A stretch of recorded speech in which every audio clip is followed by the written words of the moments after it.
Perinska. Okay, got that. Thank you.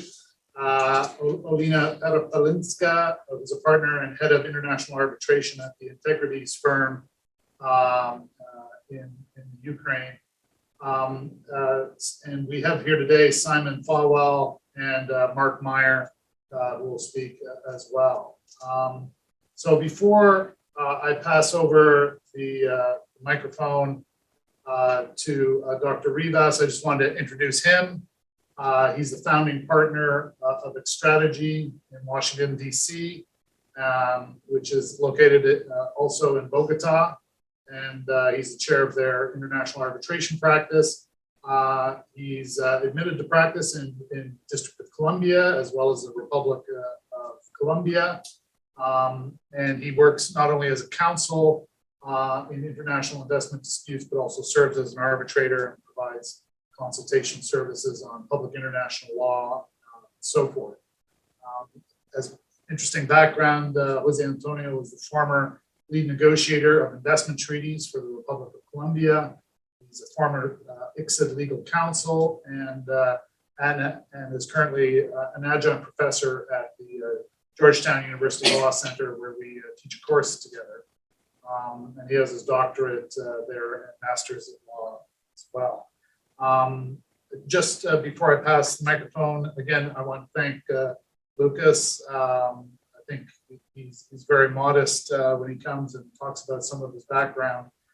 Lucas has been a stalwart in the international arbitration field for many years. I know he's now at Clyde & Co., but still affiliated here with the Law School of Queen Mary, and was very instrumental in bringing the School of Arbitration to particular prominence over the past years. And I just wanted to make note of his great contribution to the field, and thank him for helping us organize this today. So I'll ask Jose Antonio to introduce our speakers, and then we'll get on to the panel. Thank you, Ian, and welcome everyone to this impromptu World Arbitration Update panel. As Ian indicated, this is a topic that we thought to put on in September, but of course, the evolution and dynamism of the events convinced us that it would be better to do it now and see what has happened in the past six or so months since the invasion from a purely legal perspective. The topic today is yes, the Ukrainian war and the crisis related to the actions of the Russian Federation, but with emphasis on the legal profession, and what lawyers are doing and may do from various perspectives. One, of course, is the ICJ, which Chiara Giorgetti will touch on, the proposal of a commission a la Iran-US Claims Tribunal type of initiative, but also the actions and remedies and execution of assets, etc., that could take place in various foreign jurisdictions, including the UK, the US, etc. So we have really an incredible number of arbitration and litigation international practitioners. But before going into their accolades, I would like to again thank Lucas and Queen's Mary for having us, and do a short introduction of my co-founder Ian Laird. Ian Laird is head of the co-head of the International Arbitration Group at Falwell Mooring. He, as you know, is a professor of international investment arbitration at Georgetown and other faculties of law in the U.S. He is was the creator of the Oxford University Press website on investment arbitration, and he has been, in many respects, a huge engine for the World Arbitration Update and also the Washington Arbitration Week and various very interesting academic and education projects on investor-state arbitration and international commercial arbitration. And I want go more in depth into what he has done, but he's an incredible supporter of this type of initiatives. I would like to start by sharing a few accolades about our speakers. Professor Chala Drugeti is professor of law at Richmond Law School, and she is immediate past chair of the ITS Academic Council, vice president of the American branch of International Law Association, and an elected member of the American Law Institute. She is a senior fellow of the Columbia Law School International Claims of Reparations Project and a member of the working group on the development and implementation of international legal mechanism for compensation for damages caused to Ukraine as a result of armed aggression by the Russian Federation. I could go on, but let me tell you a little bit more about our other speakers. Olena Perinska is a partner and head of arbitration at Integrities Law Firm. She serves as the president of the Ukrainian Arbitration Association, a member of the ICC International Court of Arbitration, member of the Global Steering Committee of the ERA Pledge, and chairs Arbitration Commission of the ICC, Ukraine, and ADR Committee of Ukrainian National Bar Association. She has acted as counsel, arbitrator, and expert in over 160 arbitrations under a variety of arbitration rules. She's also a fellow of the Chartered Institute of Arbitrators, and importantly, she really brings the perspective of an attorney on the ground in Ukraine, which we consider was essential for this panel. Mark Meyer is a partner also at Falwell Mooring, but operating from London, and leads its European and Middle East insurance and reinsurance practice. He has almost 30 years of experience advising on insurance and reinsurance claims, and dispute, and has been recognized in the legal industry guides as a leading practitioner in the field of insurance aviation. And one of the key components of Mark being here is sharing with us his knowledge concerning claims as assets that may be seized or not in this time of crisis. Simon Falwell is a partner in the London office of Signature, and a specialist disputes firm based in London with offices in Paris and Gibraltar, with more than 20 years of experience across a wide range of commercial and financial litigation and arbitration. He has a particular focus on complex banking and structured finance matters, but also has significant experience across numerous other sectors, including insurance, life sciences, and energy. And especially for today, he has an eye and experience concerning seizure of assets and execution of decisions, judicial decisions, and awards that would be key for our conversation.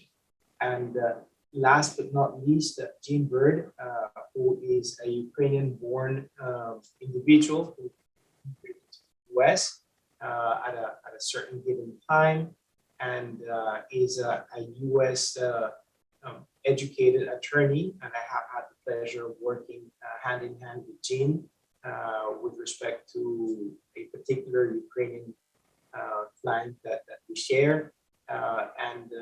It is particularly interesting to see his perspective with respect to execution of awards in the US, seizure of assets in the US, and what remedies can be used with respect to actions that may take place in the United States. So with that, I will give again the floor to Ian and our first panelist of conversation, Olena, to take it away and dealt with the issue of what is being done legal perspective by attorneys that that are in the Ukraine, but also have taken the adventure of starting to operate from neighboring countries. Olena, you're welcome to start our conversation.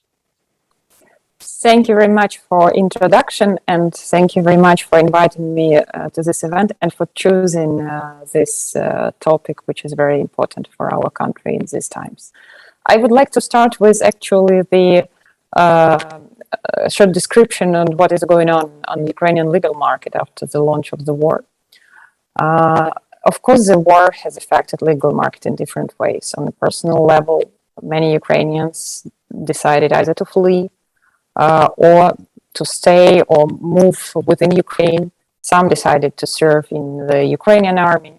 And again, this all had a certain impact on their work. But thanks to COVID, we all could work remotely, living in different cities, countries, and that's actually doable, despite all the difficulties we have. Second, on a macroeconomical level, of course, the war has a huge negative impact on Ukrainian business. And this has significantly reduced the workflow from Ukrainian clients. And some Ukrainian law firms and lawyers do have difficult times now because of all these complications.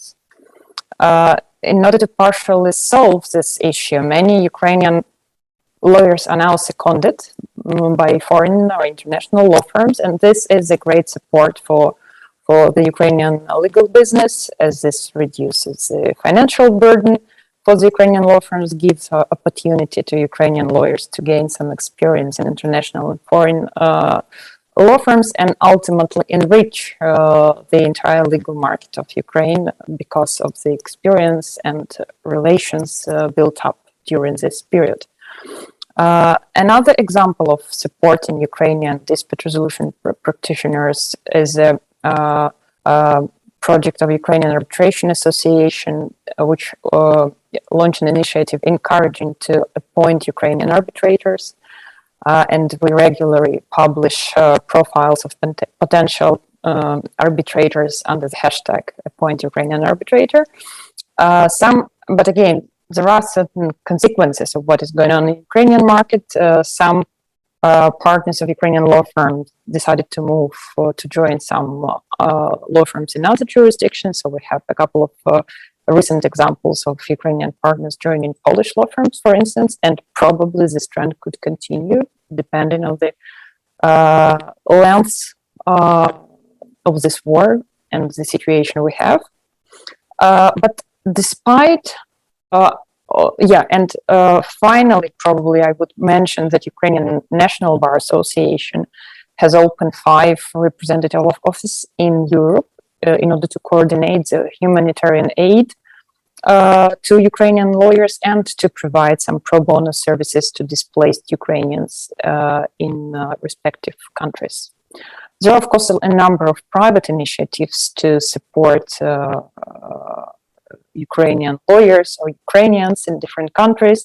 But despite all this, Ukrainian legal community is not just like waiting when this will end up. And we all are trying to make Russia liable for all which is done and is being done now in Ukraine. And this includes 2 levels of activities, a kind of private level or level of ordinary attorneys and state level. If we look at the first one, so actually we as Ukrainian attorneys receive on a daily basis requests for Ukrainian business suffering from this war because they either lost their assets or their assets are damaged, or they are on occupied territories and they simply don't have any connection or any idea what is going on with their assets. And all of them are interested to recover their damages from the Russian Federation. And there are at least now 3 legal avenues discussed and partially used. I would say first is Ukrainian courts, because recently the Supreme Court of Ukraine passed or firm position, which is quite new for Ukraine, and actually said that Russia should not enjoy jurisdictional immunity in the cases related to the damages incurred by Ukrainian victims of war because of the Russian activities in Ukraine. And this position was further developed in other cases. And recently, our court register has been opened again, and we could see that there is already a number of cases launched by Ukrainian business in Ukrainian courts, and they are looking for recovering damages from Russia in this way. Second avenue is European Court for Human Rights, but this is only for occupied or deoccupied territories. And again, the window of opportunity is closing because the Russian Federation withdrew from the convention and because of other factors. And the last potential existing legal avenues, investment treaty arbitration, again, relevant to occupied territory, but I don't have any information whether anyone has already used it or not. And potentially, and I would only briefly mention that what is discussed now is potential launch of additional legal avenues, for instance, foreign litigation or claim commission, which has been already announced by Ukrainian state officials, including the Ministry of Justice, and already mentioned by our moderators. And actually, claim commission is one of the things done on the state level. It's not a private initiative. And if we look at the state activities, I could only briefly mention that there are different interstate proceedings in different fora, including the European Court of Human Rights. In this case, recently had some developments.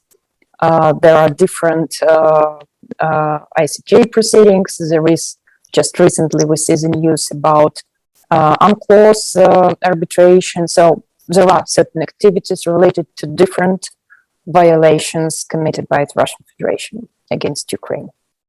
And like additional field of Ukrainian diplomacy is encouraging foreign countries to develop to amend their national legislation. Ukraine has already amended its own legislation in order to allow confiscation of Russian assets, because ultimately it's not enough to have a judgment. It's necessary to enforce a judgment or a word or whatever, and you need Russian assets for that. So Ukraine adopted its own law. And recently Canada passed a new law allowing, in different ways, but actually allowing confiscation of assets. And Ukraine, I know, is trying to encourage other countries either to pass their domestic legislation or international treaty, allowing to a certain extent to do the same and to reach this goal. Here, I would probably stop, and thank you for your attention. Well, thanks very much, Olena. That was a great introduction to what is a very complex topic with a number of different angles, and highlighted a few of the issues that I think we're going to ask some of the other folks here on our panel to expand upon. I wanted to ask next Mark Meyer to give us some of his specific insights. Actually, Mark, the camera is only going to get you to stay seated. I'll stay seated. Yeah. Mark's background is in insurance, but also related to airlines. And there's been a particular development, of course. There's a lot of airplanes owned in Russia and flown through Russia, as you know. And there's been certain issues concerning the insurance stance around those aircraft and how that impacts the companies that lease the planes and own the planes, and how that all integrates with the various sanctions issues. And we're going to ask Mark to help unpack all of that for us, since he's been dealing directly with many of these issues with his clients over the last many months. So, Mark, I'll hand it over to you. Well, thank you very much, Ian, and also to Jose Antonio and to Queen Mary for hosting. So I'm not going to take you through everything because we only have a few minutes. I'm just going to give you a gist of what's going on, why, how the issues. I mean, we've heard what's going on to a degree in Ukraine, but this is the effect of what is going on in Ukraine on the rest of the world. And we'll just focus on the aviation and insurance industry for the meantime. So you'll all be aware that sanctions were imposed by various countries after the Russian action. And I mean, US, UK, EU, Swiss, Australia, I could go on. And I'm not going to deal with the sanctions because that's a topic in and of itself. But in terms of aviation, aviation was if you like, a sanctioned industry. And it meant that those entities, anybody in those jurisdictions that I've just mentioned and others, could no longer give support to any part of the Russian aviation industry. And so specifically what that meant was if you leased aircraft to a Russian owner, or a Russian operator, or a Russian airline, or somebody with any Russian interest, that was all going to be sanctioned. And the EU and UK regulations gave lessors, the people who owned the aircraft, till the 28th of March. So the sanctions came out on the 3rd of March. They were given till the 28th of March to recover their assets. What also happened was that the maintenance providers, so people who were servicing the aircraft, we call them MROs, maintenance, repair, and overhaul. Those entities also had to withdraw their services. So that was going on sanctions. So what did the lessors do? I mean, you've got all of these planes, and there were hundreds, truly about 500 aircraft. So what did they have to do? So they started giving notice under their leases to say, right, well, we want our planes back. Now, one of the issues will be, well, what does the lease actually entitle you to do? I've seen many leases in my time, many aircraft leases in my time. I've never seen one which has a sanctions clause, which says, oh, if we get sanctions imposed, you can then got to give us back our aircraft. But there are other provisions, and we'll come to them as to whether or not the lessors can actually use those provisions. But what they did do is where those aircraft were either overflying or were located in friendly countries. So, for example, Russian operators had flown some of them to Turkey. In Turkey, the lessors were able to get orders requisitioning those aircraft back, i.e. so stopping them being flown out. And about 100 or so aircraft were recovered in that way, either for overflights, and so there were jurisdictions that said, right, you divert, and they made them land, or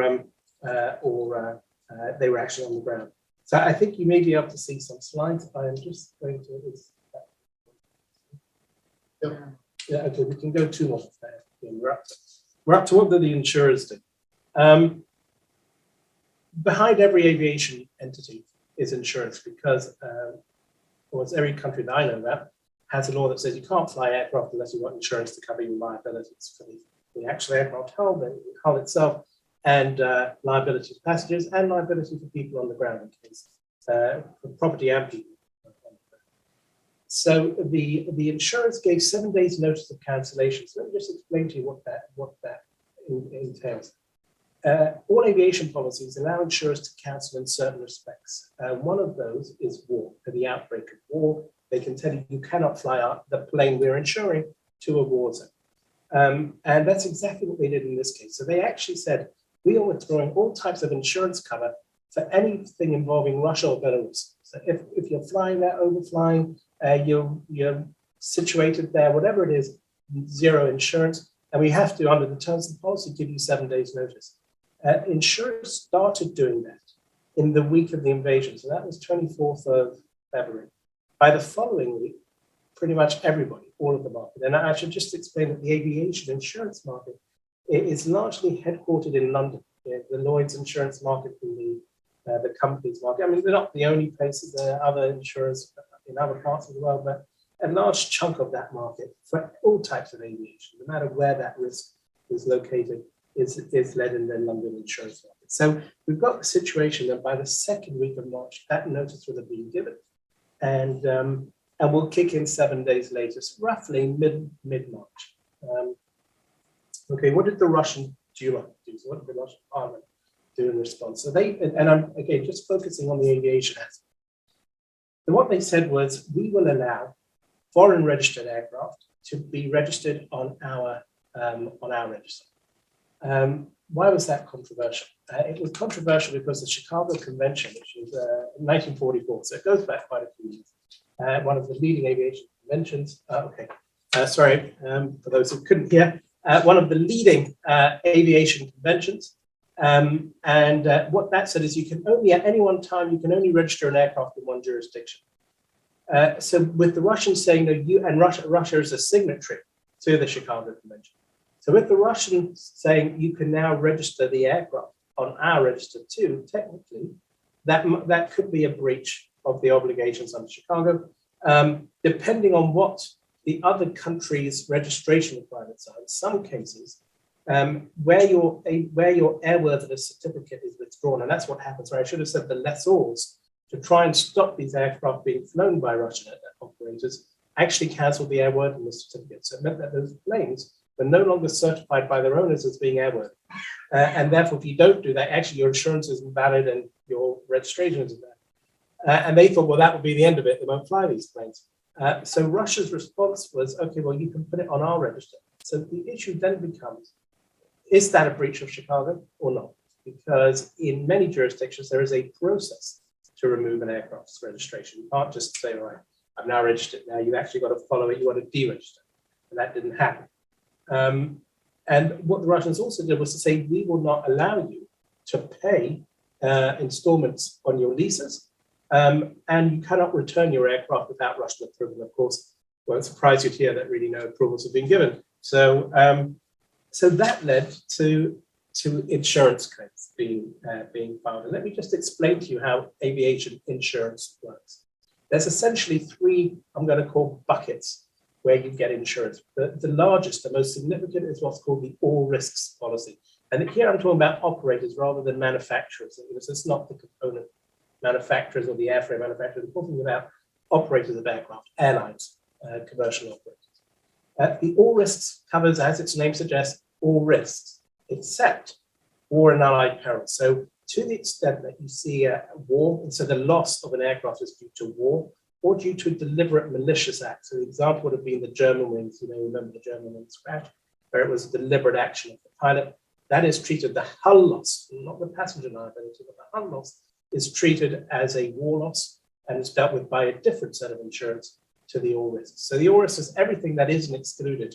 And essentially what isn't excluded is picked up in the, what is excluded is picked up in the war and allied risks. But backing that, so that's with the airlines. Backing that is something called contingent insurance, again, split between all risks and war. And what that does is to say, right, for aircraft lessors, you should be additional insured under the primary policies of the airlines operating your aircraft. So you should have insurance already, but to the extent you don't, we will give you, so it's contingent on you not under those policies. So the contingent backs up these core policies. Generally speaking, then the highest policy limits are with the all risks. The insurers have denied liabilities, and now there are claims in various jurisdictions. Simon actually mentioned to me the filing yesterday. It wasn't filed yesterday, it was filed last week, but reported yesterday a claim by AirCap, which is the largest aviation lessor. It is seeking $3.5 billion in terms of its, it says its losses to Russian aircraft. It has almost 200, certainly into the hundreds of aircraft, they say, with Russian lessors, Russian operators, and they cannot get that back. So they filed a $3.5 billion claim in the UK High Court. That is against the all risk insurers. And there is a second claim, an alternative against the war and peril insurers, saying, well, if we can't get it under the all risks because it's treated as war, we want to get it under the under your policies. And that has limits of 1.2 billion. The issue for insurers is not just that underlying claim. All of those insurers will have reinsurance. So it's an insurance of that original exposure. That's called reinsurance. And those reinsurers will have different attachment points, but there are different considerations in terms of what they pick up and not. These are, although intended to be back-to-back, some of the original definitions will be interpreted differently depending on the operative law of those agreements. So my last slide, I think we're going to end very soon, but I just wanted to take you through some of the issues that we see in that case. Firstly, the characterization of the Russian action. Of course, we know that it's not been described as a war in Russia, but if you look at dictionary definition, it pretty much looks like a war to me. Lease provisions, well, we mentioned those. Do they actually permit termination of the leases? And one of the issues is where the registrations have been happening in Russia. At least in two of the cases I know, the registrations have been in the name of the original owner, so in the name of the lessor. So that creates another issue as to whether or not there's actually been a misappropriation. They're not registering it in the airline's name, the operator's name. They're actually registering it on the Russian register in the name of the original owner. The date of cancellation, we mentioned the insurance has got cancelled.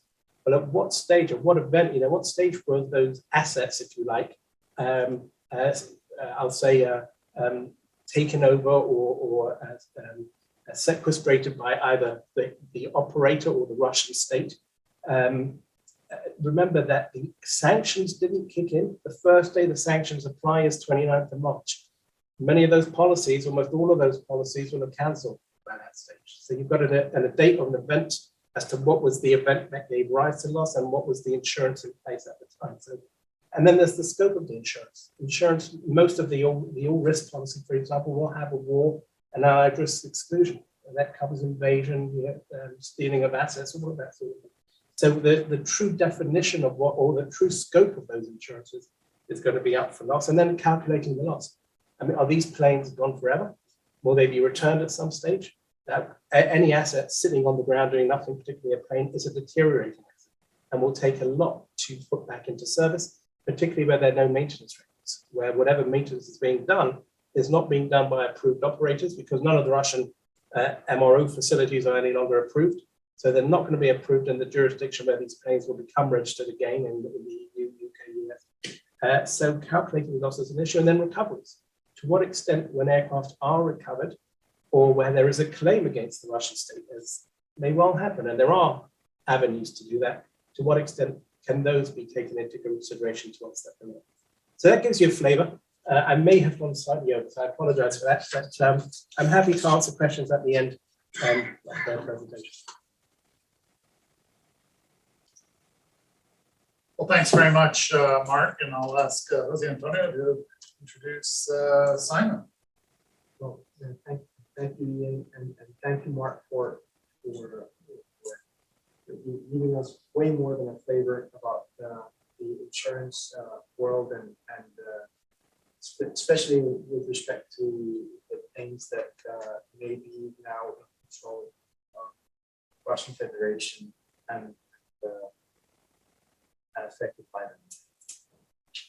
Simon, I'll introduce Simon, and part of the question with respect to the crisis created by the Russian invasion in Ukraine deals with what else can be done outside of Ukraine, outside of course, Russia, and in a jurisdiction that has, from what I understand, a significant amount of assets that may be owned by Russians or by contacts with the Russian Federation or some of its state-owned enterprises, etc. And this is a field which Simon knows quite a bit about, and we're welcoming his remarks on the issues.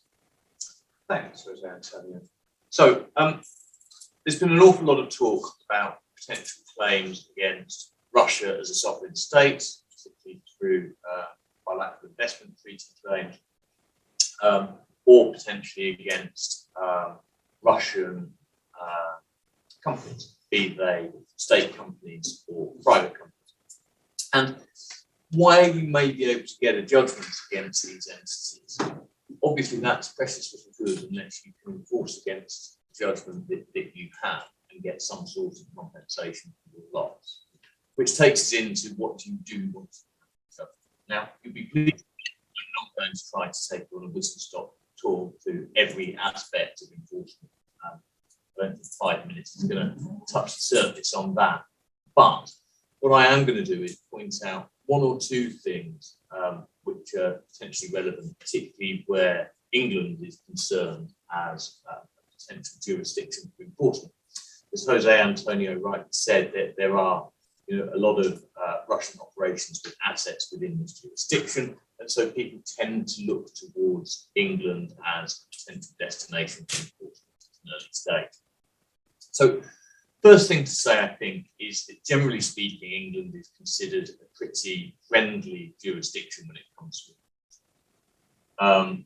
Now, that's partly because there are good processes in place for recognising foreign arbitration awards and also foreign court judgments. But also, once you have your judgment or award recognised, there's a pretty decent toolkit when it comes to how you then go about accessing the assets that you're after. So, it's the usual array of charging orders, injunctive relief to freeze assets if they're not already frozen, and also some fairly substantial rights to obtain information about where assets might be housed. Now, if we look at arbitration awards momentarily, they're enforced under the New York Convention. Most countries now are parties to the New York Convention, and it's a pretty straightforward process to go through. There are limited defences that can be raised to enforcement, in particular where it breaches the policy of the company to sort. But there are also certain technical defences, including where there hasn't been due process allowed to the party against whom enforcement is sought. Now, some of that can come into play in the current situation, and we'll start to go into that. Because I think two of the issues you're looking at in terms of Russia and Ukraine are, firstly, what do you do where the party you're looking to enforce against is a sanctioned entity? And secondly, what do you do when you're looking to enforce against a sovereign state? Because there are challenges. So, looking at an entry-level point, particularly when it comes to arbitration and this point of due process and the ability to represent yourself and put your arguments across. The exclusion is on the basis that the party against whom the award is invoked was unable to present its case. And it's important to look at the word unable. It conceivably gets called into question where there's a sanctioned entity that's struggling to find legal representation as a result. I think, though, it's pretty clear now that it's going to be a struggle for a party to claim that they have been unable to present their case because they've struggled to find what they consider to be adequate legal representation on the basis of sanctions.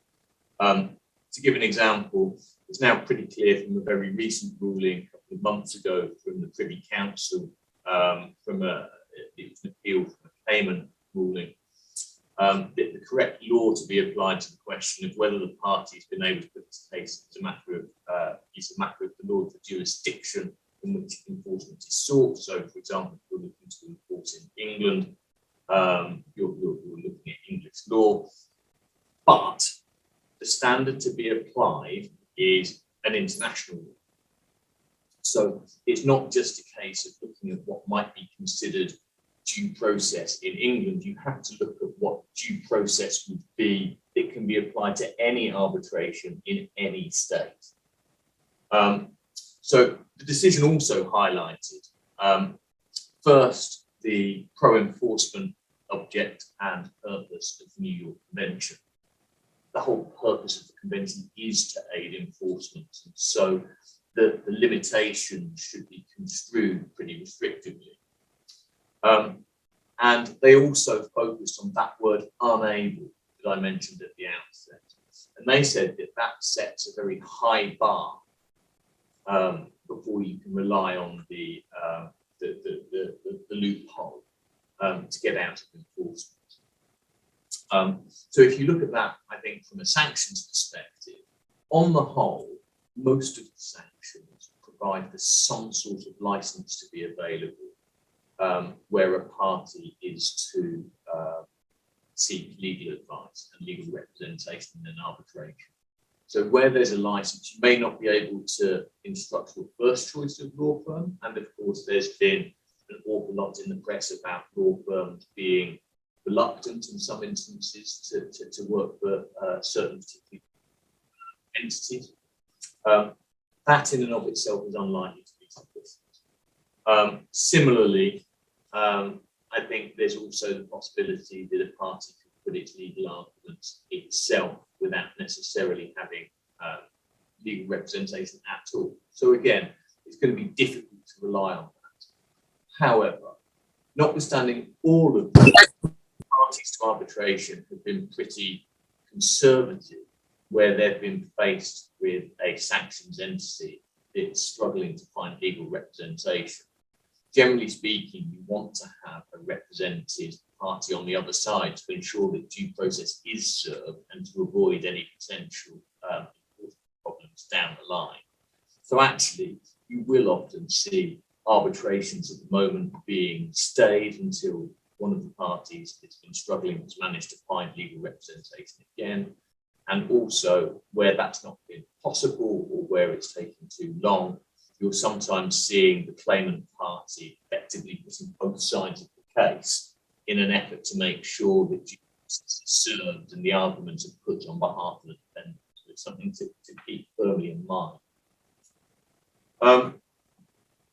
When we're looking at enforcing against sanctioned assets, in principle, it should be possible to enforce a judgment against a sanctioned entity or against sanctioned assets, but it will depend on the terms of the sanction itself. Quite often, you'll need a license in order to be able to enforce. Whether that's going to be granted, well, that's going to depend in large part on what you're looking to enforce, what the reasons for the enforcement are, what the sanction actually says, and what the terms of the potential licenses may be. And again, you can see there's been some debate in the context of sanctions against Syria here in cases already through the English courts. But there is a debate there as to what the sanctions genuinely aimed at. You know, is it really aimed at preventing a party from depriving the other side of assets, the sanctioned entity of assets? Arguably not. But equally, some of those sanctions are aimed at stopping business. And there is an argument to say that by granting those licenses on a very regular basis, actually you're not really you're not really preventing that business in the longer term.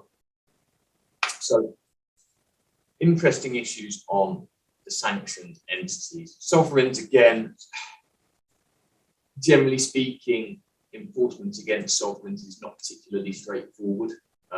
Russia, well known for the fact that it doesn't often voluntarily pay investment treaty arbitration awards against it, and the assets it has to enforce against overseas tend to be limited.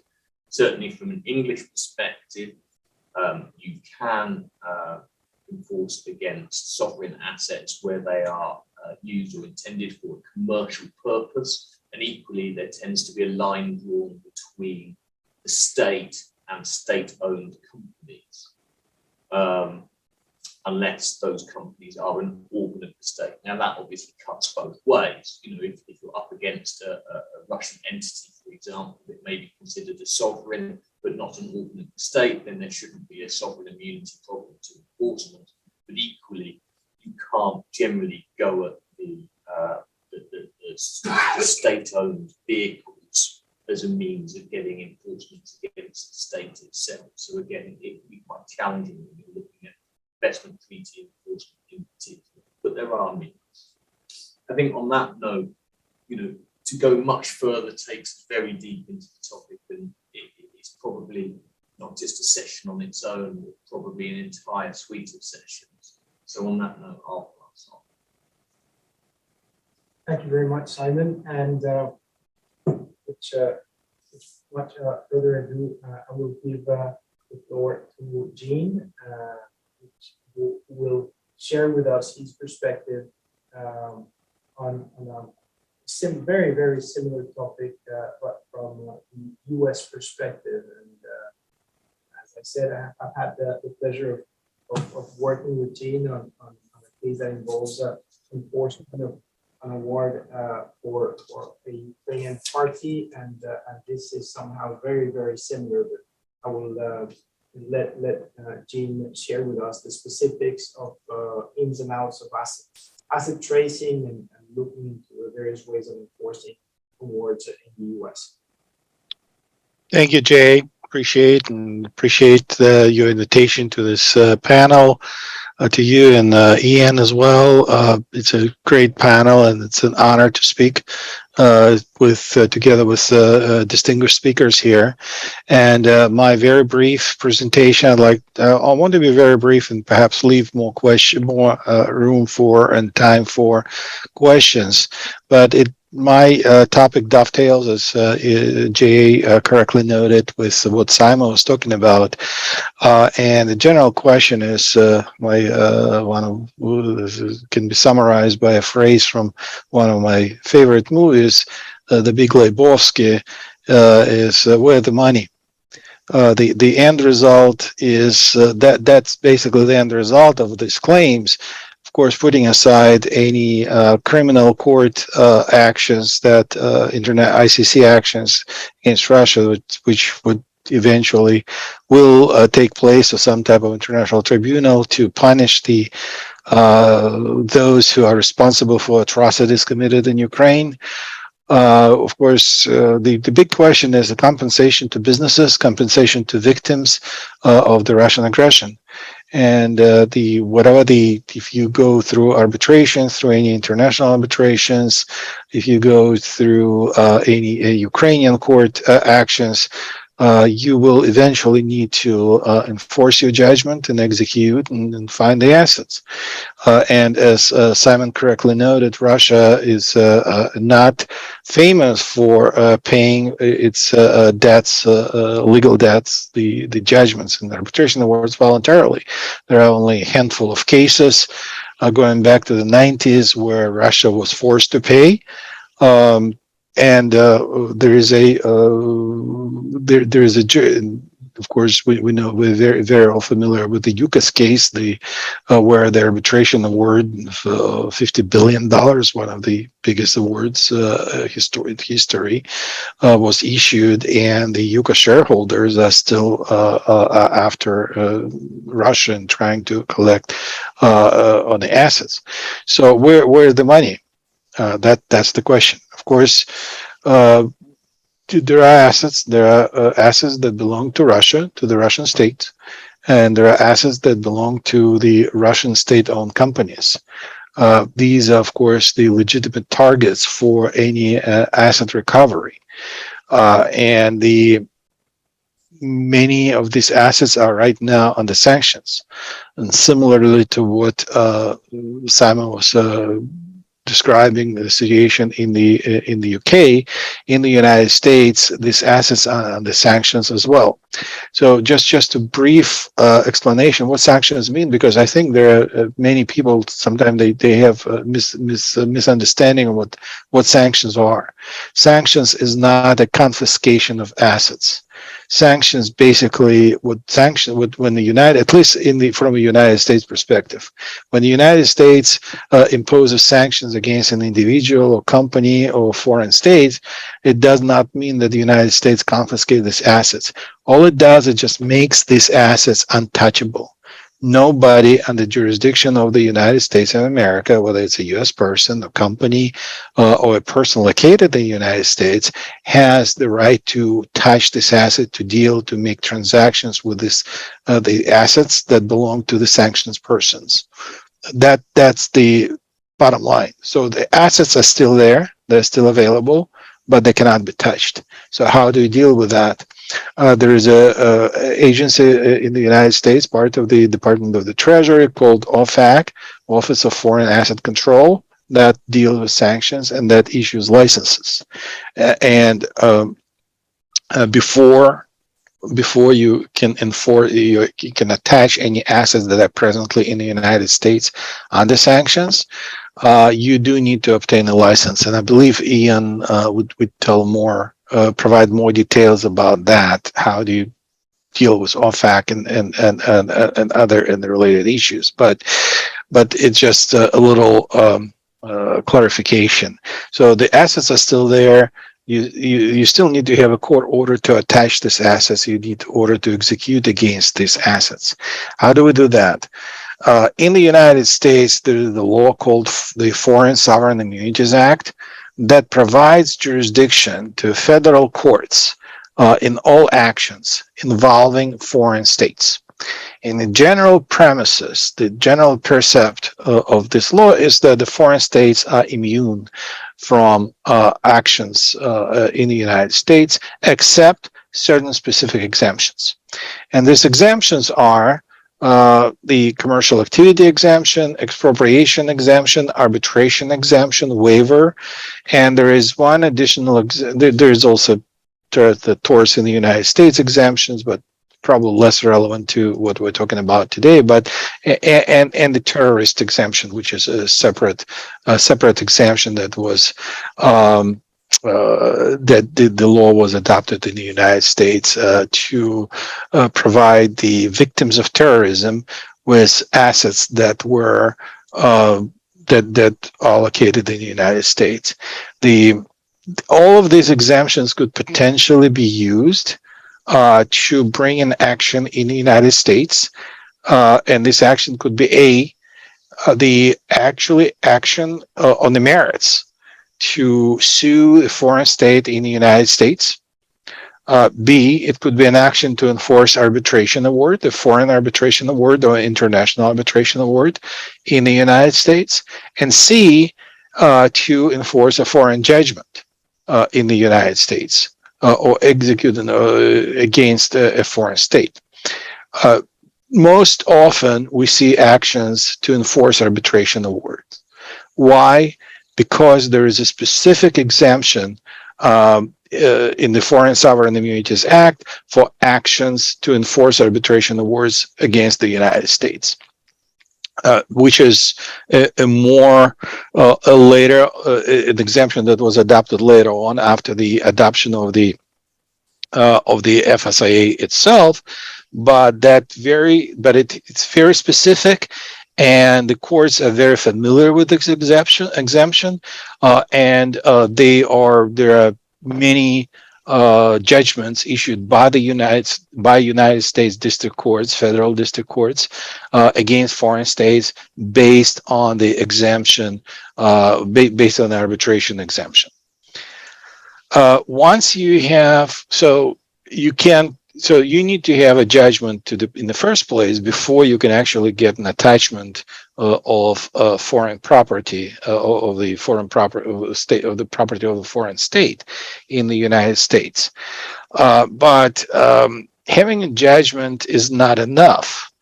There are few other steps that you need to overcome. There are the law, the Foreign Sovereign Immunities Act, is protective of foreign states, regardless of what conduct was the basis of the basis of the judgment. And the law provides the special additional protections to foreign state. There is the plaintiff or the claimant in the court needs to obtain special orders to allow attachment and execution before the attachment and execution can be permitted.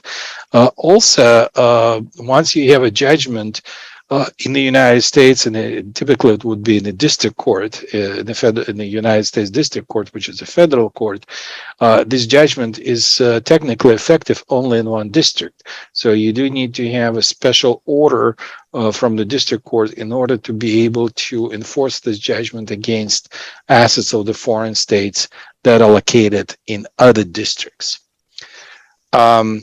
The next, there are a few other points that I'd like to also emphasize. One is that in addition to the immunities that I mentioned before, these are all what they call jurisdictional immunities. They govern whether a suit can be brought in the United States courts and where it can be brought in the United States courts. The next set of immunities are immunities against execution. They're separate immunities. They're similar to jurisdictional immunities, but in addition, they generally impose one additional requirement as far as execution and attachment of the property concern and that requirement is that the property that is subject to attachment and execution must be used in commercial activity. So that sort of creates an additional hurdle in terms of what assets can be used what assets can be used can be attached in the United States. That said, courts might, depending on the case, but the courts, of course, they do have discretion. There are certain case law on what can be, what is considered to be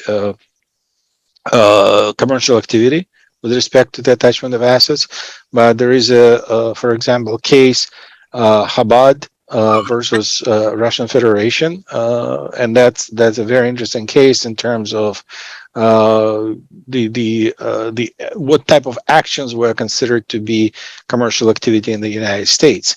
And in that case, the lending of books from the library, from the Russian state library, to the United States, to the libraries, to the Library of Congress, was considered to be a commercial activity.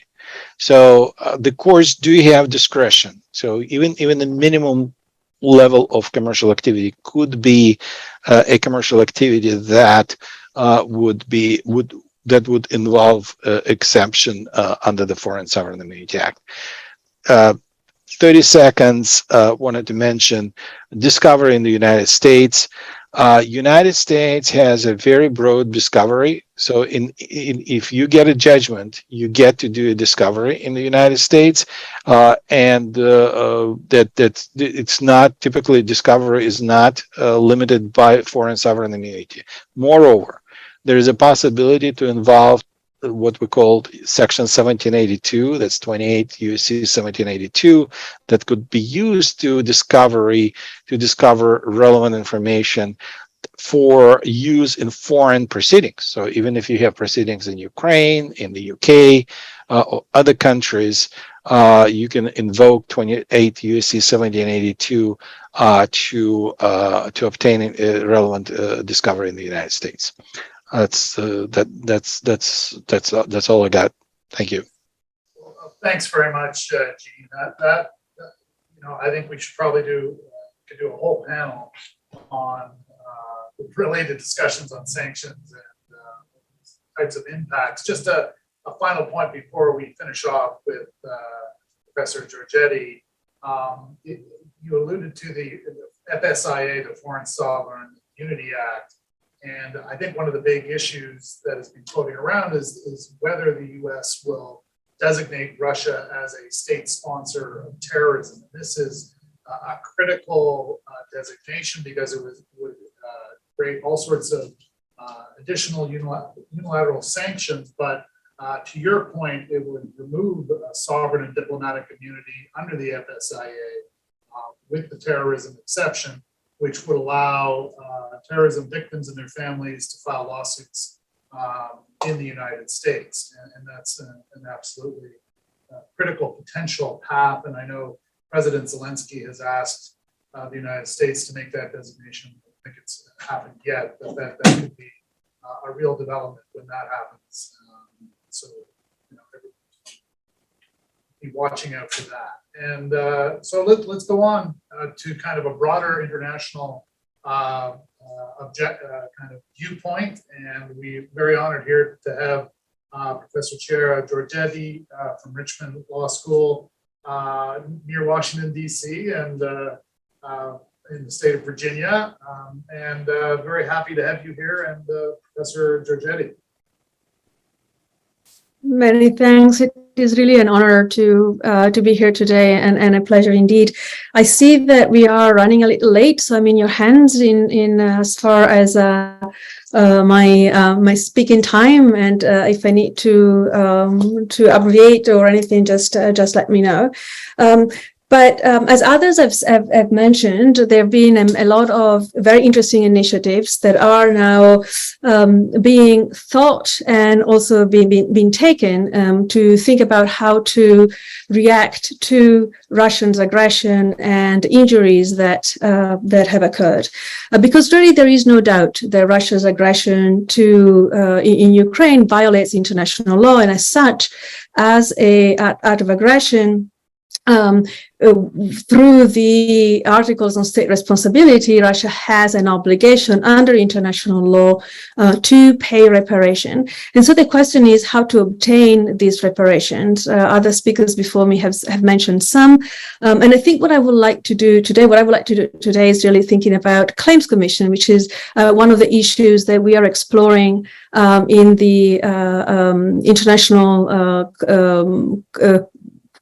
committee on reparations and damages that the Columbia Law School has created to get and as requested by President Zelensky to look at this issue of reparation. So look at the issue of claims commission. First of all, we have several examples that exist that provide a very helpful blueprint. And I'd like to mention some very briefly so that we can build on that then to look at the possibility for Ukraine. So first of all, look at the United Nations Compensation Commission. This was created by a resolution of the Security Council to look at injuries that were generated by Iraq's aggression and occupation of Kuwait. This was a very long process. The commissioners that looked at these injuries were many and acted for many years, with priority for compensation on very specific amounts to individuals that had to flee Kuwait. This was, again, a Security Council initiative. A follow-up, not a follow-up, but a commission that was created after that, a very different one, the Eritrea-Ethiopia Claims Commission. This was built as a bilateral agreement, and this looked very much like an arbitration panel, so that there were five arbitrators, commissioners that look at damages, including damages for violation of humanitarian law and of law in bello and law ad bellum. There are different kind of solutions also, but also look mostly at claims by states from Ethiopia to and Eritrea. And then another predecessor to the UNCC. And of course, the UNCC also looked at claims from different states in the region that suffer injuries. But the Iran-US Claims Tribunal, the Iran Claims Tribunal was maybe the first one post-World War II that looked at compensation using a claims commission kind of framework, looking at injuries that were suffered by Americans, by U.S. nationals, but also U.S. companies because of acts in Iran, but also Iranians and the Iranian state. Were compensated by and are still compensated by the US. So a very complicated, very different kind of claims commissions, each one successful in their different sphere. And I think what that shows is that really claims commissions can be very flexible. They can be constructed in different ways. They can act in different ways in terms of duration, in terms of composition, and of course in terms of jurisdiction. So how does this help in looking at the claims commissions for Ukraine, which is very much something that I think is very, very feasible. So what would be the goal to create a claims commission for Ukraine?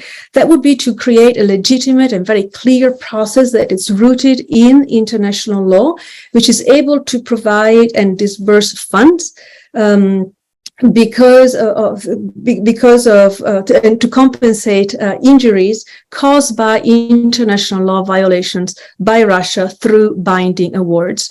I was very pleased to hear Simon and Jean talking about the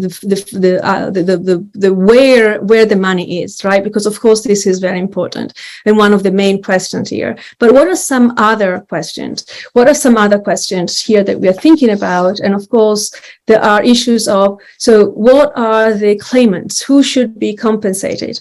Here are, of course, all those individuals that suffer because of Russia's aggression in Ukraine, that had to flee their residences. They had to, sometimes they are internally displaced, but many had to flee Ukraine altogether. How do we compensate those individuals? How do we compensate the state also of Ukraine for all the destructions that was caused, all the loss of infrastructures and cultural property? So on one side, who are to be compensated and on what ground? Here I said that Russia, of course, had committed an act of aggression, but it's also violating other international law provisions, including humanitarian law, including human rights law, and many provisions also related to international economic law, investment law, and possibly environmental law. So what kind of claims is an important question. Who would be the claimants? And then, of course, two other issues. One is, what is the mechanism, how to build a claim commission? Some examples that I mentioned were bilateral treaties or Security Council resolutions. Here, those options do not exist. Of course, Russia, as a P5, has veto power in the Security Council, so the Security Council is not really a venue that is open.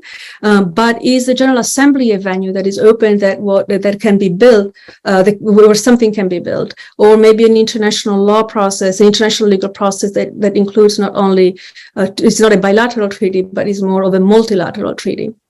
And then, of course, what are the individuals, what kind of violations, what kind of claims, the mechanisms, and of course the compensation, where is the money from?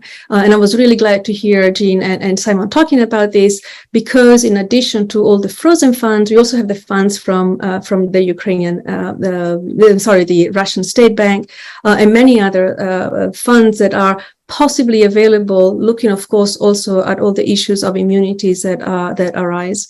I think I overstayed in my time already, but if I have one more minute, I just would like to say that in addition to this, the compensation, the claims, the claim commissions, mechanism that we are looking at, there are also many other international legal mechanisms that have been addressed. So I've heard many is already in domestic courts, but of course we also have the case at the International Court of Justice, which is a case that Ukraine brought against Russia on allegation of the genocide under the Genocide Convention. Here, the International Court of Justice already issued an order on 16 March 2022. And here it's very interesting because Ukraine essentially said that there was no commission of genocide that would allow any Russian act in Ukraine. And the ICJ ordered Russia to refrain from any military activities in Ukraine pending the resolution of all the cases and of course as initial violations of international law. Some have mentioned already the International Criminal Court. There's a very interesting proceeding that are occurring there too.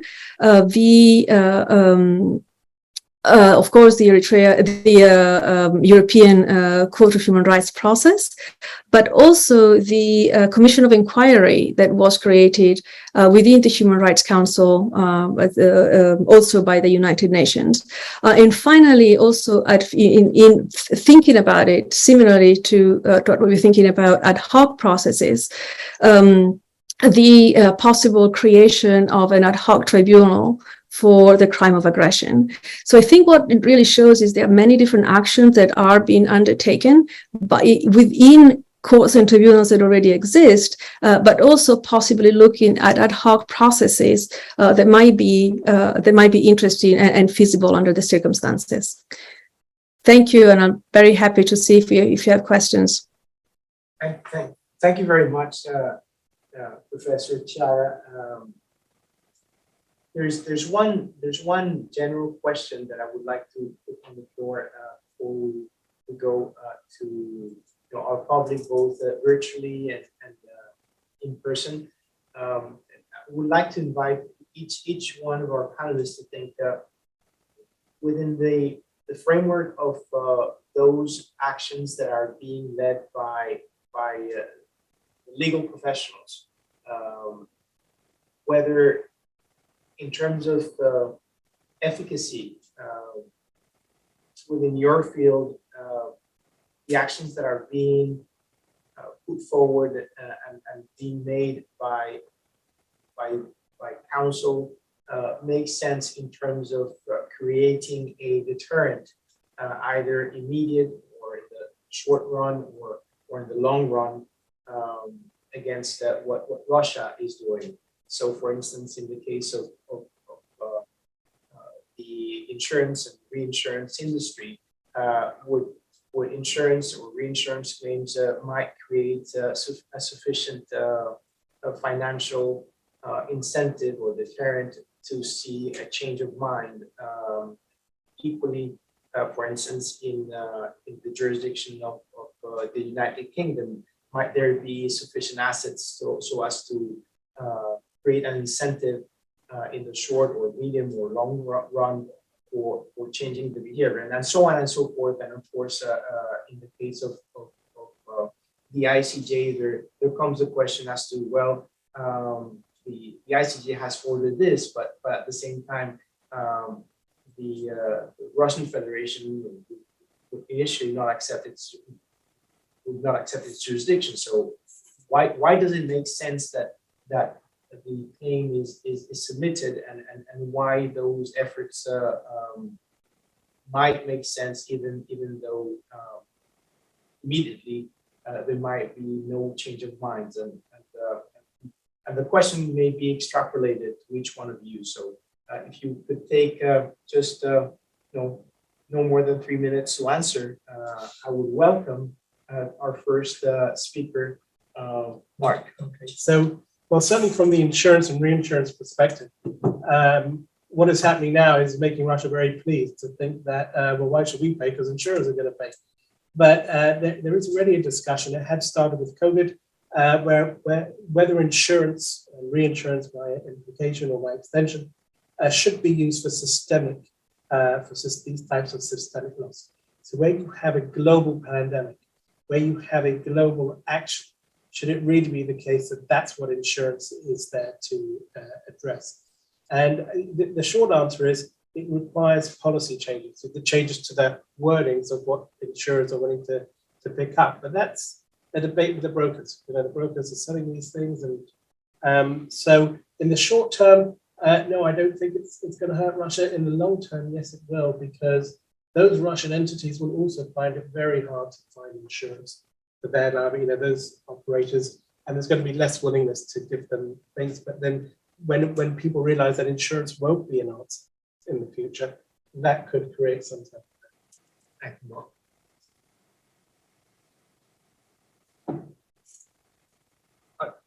I mean, I suppose I come at things from a slightly different angle in that I don't see the work that I do in terms of working for my clients trying to seek compensation or enforce contractual rights as aimed at the Russian state particularly, or trying to change behaviour. It's simply a collateral impact of what's happening in that situation. You know, the situation does give rise to sanctions. It does give rise to contractual issues. It will create tensions in the finance markets. And to be frank, some of these disputes that we're seeing don't have any particular Russian nexus at all in terms of the parties concerned. You know, there's a claim running through the English courts at the moment where you're looking at a trade for the transfer of bonds issued by a Russian bank. And the question there is, firstly, whether sanctions prevent that trade from happening. And secondly, if that's the case, then how should the parties' losses be apportioned? You know, you've got a party trying to sell on some bonds, it's contracted with another non-Russian party. It happens to be a broker. That broker was working for the Russian bank seeking to buy back its own bonds. You know, you can see there that the question is whether the buck stops with the broker in the middle, whether the buck stops with the party that's trying to sell its bonds in the first place, who's looking to enforce its contract. None of that will have any impact whatsoever, particularly on the Russian state and how it operates in the future. But it is absolutely an issue that needs dealing with, and it needs dealing with effectively through the court or arbitration process. Thank you, Simon. And now, Jean. Yeah, I think the way I see, I agree with Professor Giorgetti, is that there is a strong necessity for an international effort for a combined international effort to deal with this type of issues. To me, if I look, I'm not a historian, but it seems to me that there was no conflict of that scale since World War II took place, particularly in Europe. And even if you look outside of Europe, there hardly was any conflict of that scale of destruction, of that scale of human suffering, of this scale of damages. So just to use conventional legal mechanisms that exist right now might not be sufficient. You need something more, and certainly a type of a commission, a compensation commission, that would provide the platform to review the cases, to review the claims, to review the damages, and find ways to obtain funds to compensate the damages would probably be a very important, certainly a very important step in what President Zelensky is doing right now, and what Professor Giorgetti and her group is doing right now to developing a framework for such a commission would be very important. Does not mean that the existing mechanisms should be forgotten. They should be used. Does not mean that for national mechanism, for example, type of laws that existed in the United States, like, for example, Helms-Burton Act, that provided a way to compensate victims of Cuban expropriations. But it has to be a combined effort. And that's the point that I'd like to carry over. Thank you, Jean, and Olena, and Thank you. I would start probably with saying that, from Ukrainian perspective, there is a huge demand from Ukrainian society to make Russia liable, to make Russia pay these damages. And even though the existing legal avenues are not perfect and even uncertain in all the aspects in terms of enforcement, they still make decision to pursue some of them, because ultimately they hope that one way or another, Ukraine, together with international community, would find a way to tackle with this blatant violation of international law, actually, which bears the risks for the architecture of existing system of international law and international order. And of course, we need, as Jen just said, we need to join efforts in order to solve this situation. Indeed, it's something new and unprecedented for this system, for this legal order. And we do not have any tools ready to do that. We need to create them using some historic examples, probably. But again, our situation is different, because all of the examples included some consent of the respondent state for any proceedings or collections, etc., etc. This is not the case now, and we have Russia in the Security Council of UN, and this is another problem, actually blocking some other legal avenues we could have had. So that is, we really need to find a way, we really need to join efforts and to do that. Thank you. Thank you, Lena, and of course, Chiara. Thank you very much. Just to build on what my colleagues have said. Of course, here I'd like to kind of mention two things. One is, yes, as Olena just said, this is Russia, and it's a very different situation because Russia has veto power in the Security Council, which means the Security Council is not really a venue. Not that the Security Council has always been a venue before, right? Has been blocked before. But I think what is different here and now are several things. One is that the international community, and especially in Europe, but not only, has reacted quite strongly to Russia's actions. So the European Union, but also the Council of Europe, and many others have been quite straightforward in saying, this is not acceptable, and we have to find a way to deal with it. At the same time, the international community also has been quite straightforward, and I'd like to mention some actions at the United Nations level. So, for example, the use of the Uniting for Peace resolution of the General Assembly, which allows for the General Assembly to take over when the Security Council cannot fulfill its mandate to look at security issues of peace and security, or the maintenance of peace and security. Then, as a secondary organ, principal organ of the United Nations, the General Assembly can, using this Uniting for Peace resolution. And this is exactly what the General Assembly did. Looking at and then with a resolution very explicitly saying that Russia had committed an act of aggression in Ukraine, and this was an overwhelmingly accepted resolution with very few, only 5 voting against, and few abstentions. And this, I think, is very important.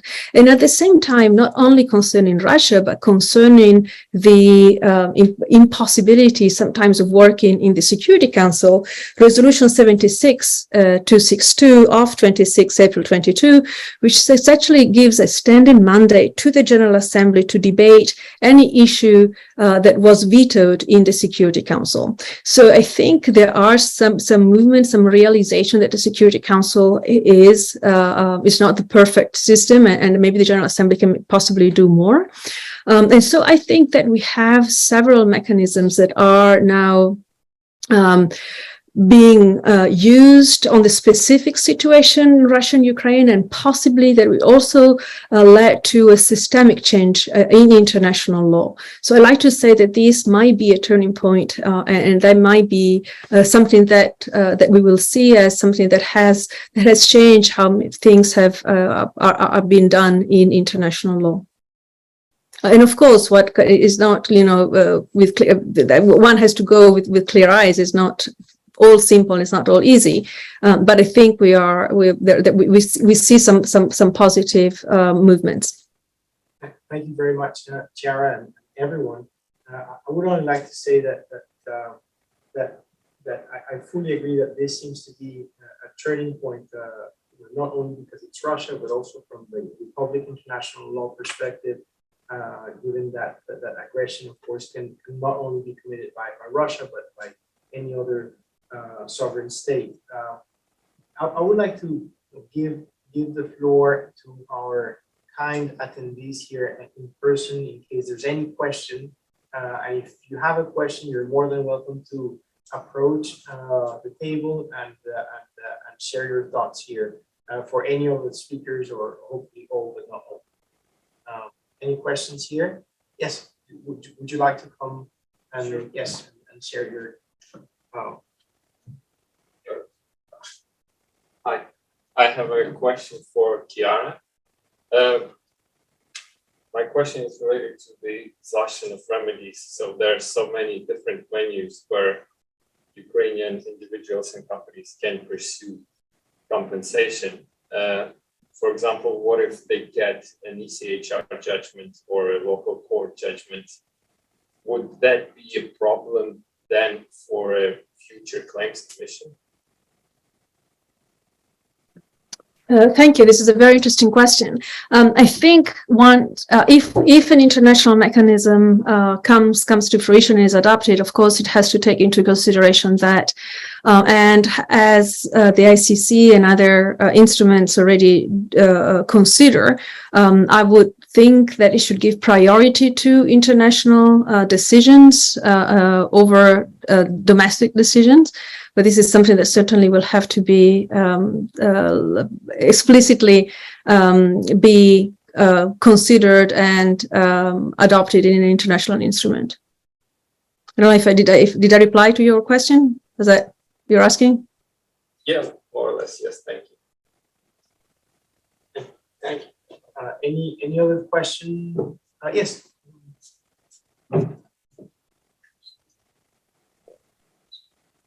Well, Speak up.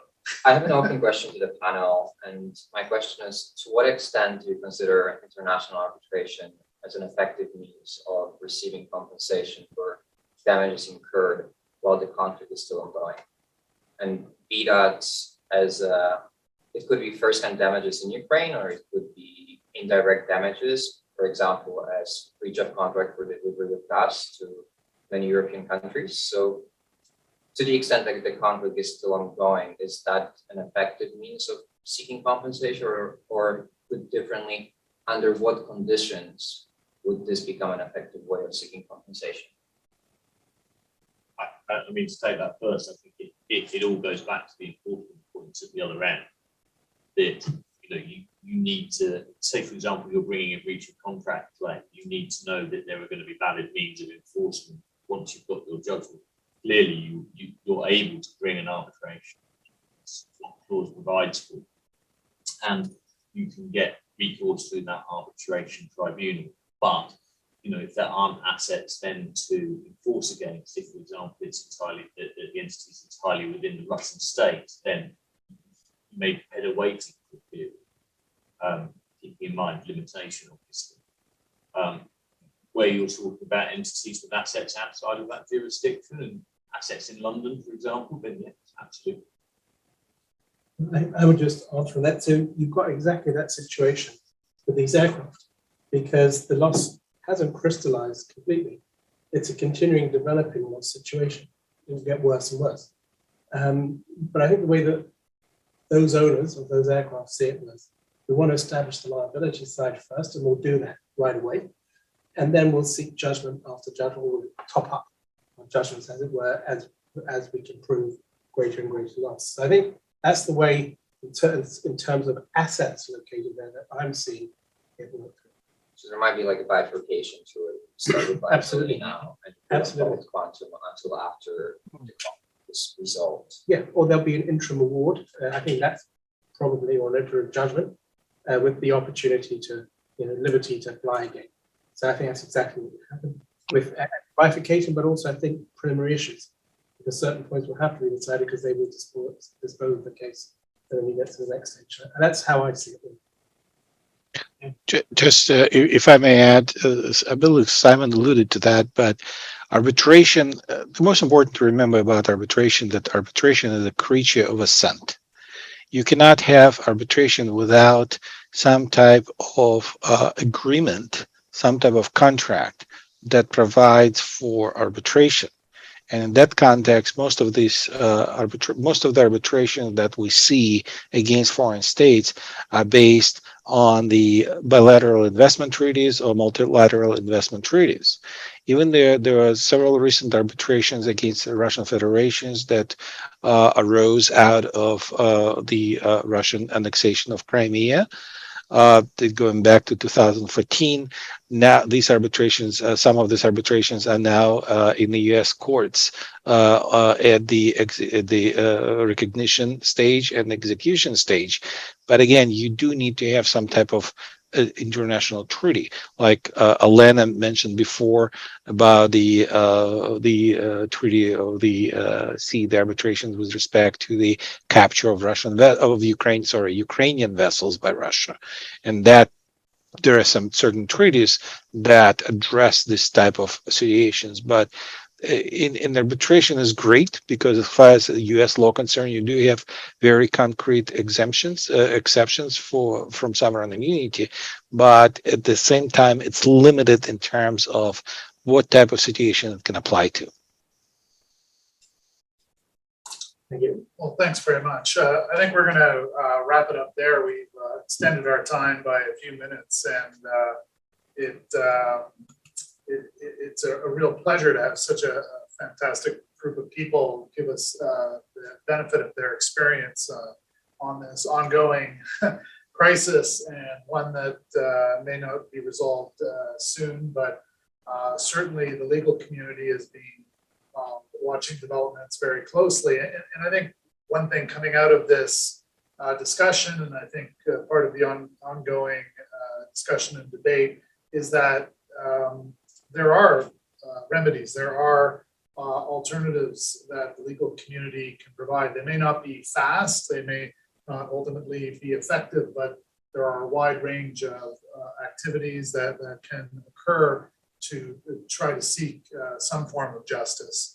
And this may be the opportunity, as Professor Giorgetti has discussed, to actually do some new things, to actually try to intervene in this crisis in a way that's never been done before. And from that point of view, I guess we'll wait and see, and we'll be talking again, I imagine, soon about this topic. So just a final note, wanted to thank the World Arbitration Update organizers, Jose Antonio, Maria Lucia, and Anna Milena, for all their hard work in organizing this session. And again, welcome folks to attend the update at the end of September. And so, and Jose Antonio? Yeah, thank you, Ian. And in addition to thanking Queen's Mary and Professor Mistelis and our wonderful audience here with their questions, and also those 60 plus that were and are still connected virtually, I would like to share with you that we will be trying to share some of the sources and readings that our panelists have shared with us in preparation of this, so that we can put that in the website of World Arbitration Update. I mean, I know that we have just touched or brushed the tip of the iceberg, and people would like to know more about the various means that you can seek assets to make a difference concerning the war in Ukraine and unfortunately against Ukraine. And so that will be up. The video of this session will also be up. And finally, my colleagues in World Arbitration Update will share the screen very fast as to the sessions that we will be having from September 26th to 30 on World Arbitration Update. We will be having proceedings of about 20 to 22 panels that will be airing from the Americas on the first day, from Africa on the second day, Africa and MENA on the second day, from Asia on the third day, on Wednesday, from Europe on Thursday, and lastly, various topics, more international ones that may be airing on an Eastern Standard Time schedule. So most of these panels will be virtual, but we will have in-person panels. In the case of the UK and Europe, we will be airing from Paris, France. So you're more than invited to go to the City of Light if you wish, or join us virtually. With that, again, we're really grateful to all of our panelists, and hopefully you had an interesting experience. Thank you very much, and we'll see you in September. Thank you. Bye-bye. Bye. Bye-bye.